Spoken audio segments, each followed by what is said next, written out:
I'm going to keep on going with these sketchbook tours. This is a few years ago, and it's a Canson. It's pretty cheap and cheerful, this one. It used to have a little magnetic tag that went from the back to the front, but you know, they always break off. But this is pretty fun. It's called a Canson 180 because it can open right out. So the spine lays flat, so hence the 180. And although the paper is not, you know, super wonderful, it's pretty lightweight paper. It's for the money, surprisingly enjoyable, and I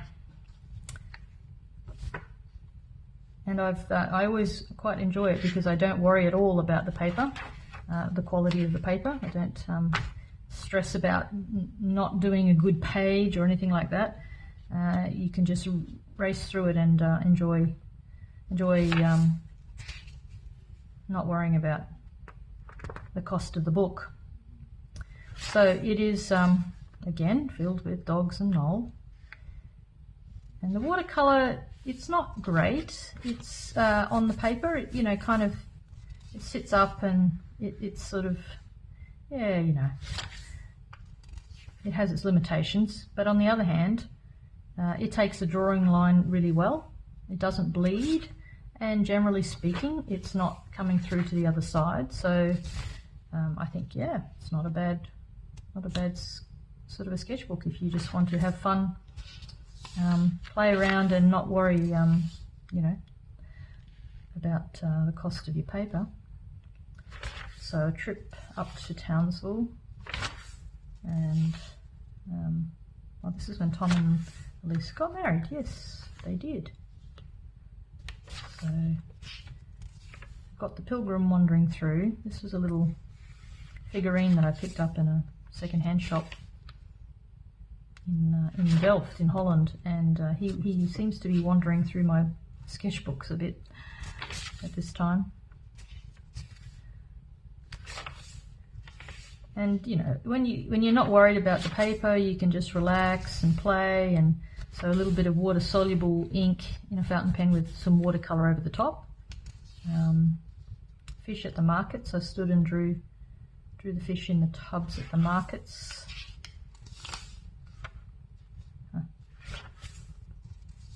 And although the water-soluble pen will continue to bleed when you put watercolor over it, I sort of like the I like the look of it.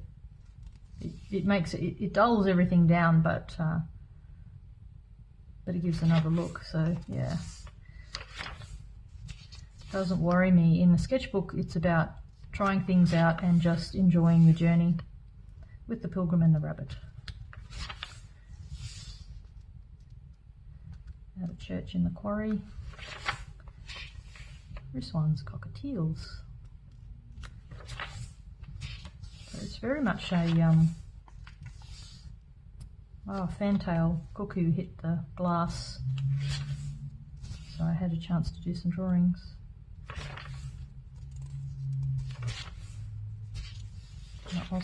I'll wander through fairly quickly because there's a lot of pages in this one, because it's the paper is quite fine, and so, you know, it's perfectly adequate for drawing any dry media, but even wet media, it's, you know, not bad. And it's really about enjoying the moment, enjoying the opportunity to draw, place to scribble down some ideas. I think I was doing some classes online at the time as well, so there might also be some, there's all sorts of things in here. Goats sitting in trolleys parked on the edge of a cliff. I'm not sure.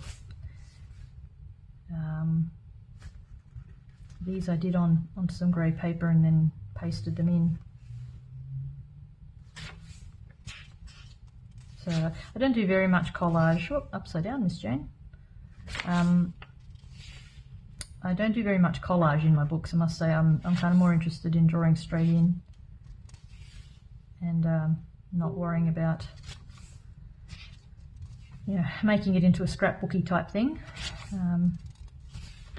Wherever possible, I'm just drawing what I see around me.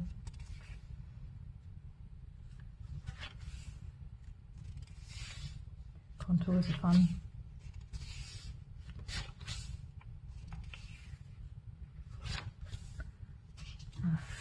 Pilgrim rides the bus.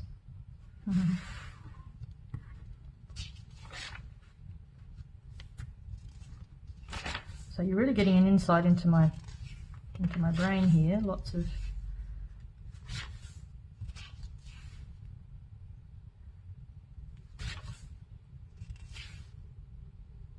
seemingly disconnected imagery, but it all means something to me.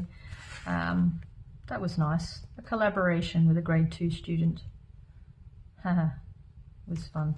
They drew the little character here, and then I added a little bit of context and background.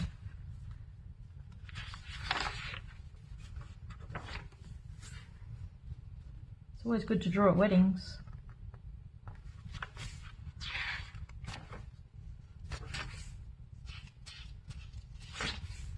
And at concerts.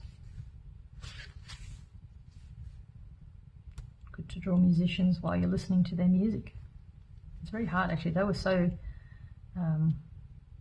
lively. It was very hard to stay focused on my drawing.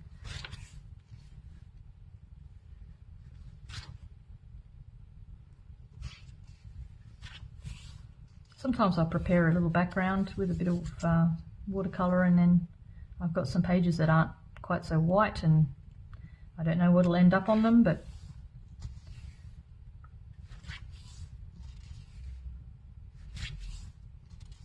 this looks like early research towards Australian Future Project. Frogmouth skeletons, I do love them.